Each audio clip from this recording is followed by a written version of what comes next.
Hello guys, পড়াশুনো জানলেই 10 লক্ষ টাকা দিচ্ছে সরকার। বাজেটে নতুন ঘোষণা অর্থমন্ত্রী নির্মলা সীতারামনের। তো গাইস, কী সেই নতুন ঘোষণা করা হয়েছে? তো চলুন আজকের এই ভিডিওতে আপনাদেরকে A to Z তথ্য জানিয়ে দেবো।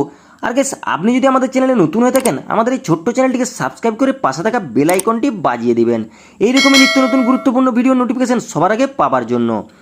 তো এবার আপনিও যদি লোন নিয়ে বিপাকে পড়ে গিয়ে থাকেন, তাহলে আজকের এই ভিডিওটি আপনার জন্য খুবই গুরুত্বপূর্ণ হতে চলেছে। তো গাইস, ভিডিওটি শেষ পর্যন্ত দেখতে থাকুন। তো দেখুন, তৃতীয়বার ক্ষমতায় এসেছেন নরেন্দ্র মোদী। আর মোদীর তৃতীয়বার প্রধানমন্ত্রী হিসেবে শপথ নেওয়ার পর এটাই ছিল তার সরকারের প্রথম পূর্ণাঙ্গ বাজেট।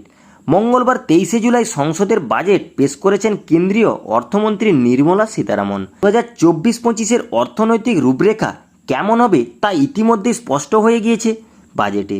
সেই সাথে সাধারণ মানুষের আশা ছিল তার হাত ধরে ভারতের অর্থনীতি নতুন দিশা দেখবে। অর্থমন্ত্রী নির্মলা সীতারামন এর বাজেটেও পেশ করার সময় দারুণ চমক দিয়েছেন সাধারণ মানুষকে। কিছু ক্ষেত্রে যেমন পণ্যের দাম বৃদ্ধি পেয়েছে, তেমন কিছু ক্ষেত্রে পণ্যের দাম কমেছে। এবছরের বাজেটে সবথেকে বড় চমক ছিল শিক্ষা ঋণ। তো শিক্ষা ঋণ নিয়ে সম্প্রতি সামনে এসেছে বড় আপডেট। জানেন কি সেই আপডেট? তো চলুন আপনাদেরকে সেই আপডেট সম্পর্কে এবার জানিয়ে দিই। কেন্দ্রীয় বাজেটে শিক্ষা ঋণ সম্পর্কের ঘোষণা। একটি সময় ছিল যখন চাকরি প্রত্যাশীদের মত ছিল সরকারি চাকরির মতো পেশাগত নিরাপত্তা কোথাও নেই। কিন্তু বর্তমানে সরকারি চাকরি যে প্রতিযোগিতায় বাড়ছে, তাতে নিশ্চিত ভবিষ্যতের জন্য ছাত্রছাত্রীরা বিভিন্ন পেশাগত কোর্সের দিকে মনোযোগ দিচ্ছে। অর্থাৎ বিভিন্ন রকম ইঞ্জিনিয়ারিং বা প্রযুক্তিগত শিক্ষার জন্য কলেজে ভর্তি হচ্ছেন। তবে বেসরকারি কলেজে ভর্তি হতে গেলে অনেক পরিবারকে অর্থনৈতিক সমস্যার সম্মুখীনও হতে হয়। ফলে ছাত্রছাত্রীদেরও পরিবারের মাথার বোঝা হয়ে থাকে ঋণ।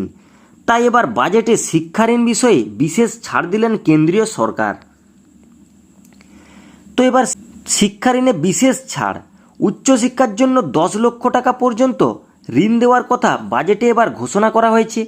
প্রতি বছর 1 লক্ষ ছাত্রছাত্রী এই শিক্ষা ঋণের আওতায় লোন নিয়ে উচ্চশিক্ষা সম্পন্ন করতে পারবেন।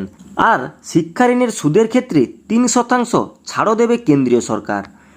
শুধু তাই নয়, আগামী 5 বছরে 1 কোটি যুবককে প্রশিক্ষণের পর ইন্টার্নশিপের সুযোগও দেওয়া হবে বলে জানান নির্মলা সীতারামন। তো এবার সুদের উপর ছাড়। দেখুন, উচ্চশিক্ষার স্বপ্ন ও আকাঙ্ক্ষার মাঝে অন্তরায় হয়ে দাঁড়ায় খরচ। সেই বিপুল খরচ মেটাতেই শিক্ষার্থীদের পরিবারকে এডুকেশন লোন নিতে হয়। কিন্তু বর্তমানে দেশের বিভিন্ন রাষ্ট্রায়ত্ত ব্যাংকে এডুকেশন লোন চাইলে তার সুদের হার পড়ে প্রায় 6.85 থেকে 9.35%। শিক্ষার্থীদের পরিবারে এই কষ্ট কিছুটা কম করতেই সচেষ্ট হয়েছে কেন্দ্রীয় সরকার। বেসরকারির ক্ষেত্রেও যাতে শিক্ষার্থীরা উচ্চশিক্ষা গ্রহণ করতে পারে, সেই লক্ষ্যই একদিকে যেমন শিক্ষার ক্ষেত্রে 10 লক্ষ টাকা পর্যন্ত ঋণ দেওয়ার কথা ঘোষণা করা হয়েছে, তেমন শিক্ষা ঋণের সুদের 3% ছাড়ও দেওয়ার কথা বলা হয়েছে। আশা করা হচ্ছে এর ফলে শিক্ষার্থীরা ঋণ গ্রহণ করার ক্ষেত্রে ছাত্রছাত্রীরা আগের থেকে অনেক বেশি উপকৃত হবে। তো গাইস, আপনারা বুঝতেই পারলেন কিভাবে আপনাদের লোনের ক্ষেত্রে সুবিধা আপনারা পেতে চলেছেন। তো গাইস, এই ছিল আজকের ভিডিওটি যদি ভালো লেগে থাকে ছোট্ট একটি লাইক করে দেবেন।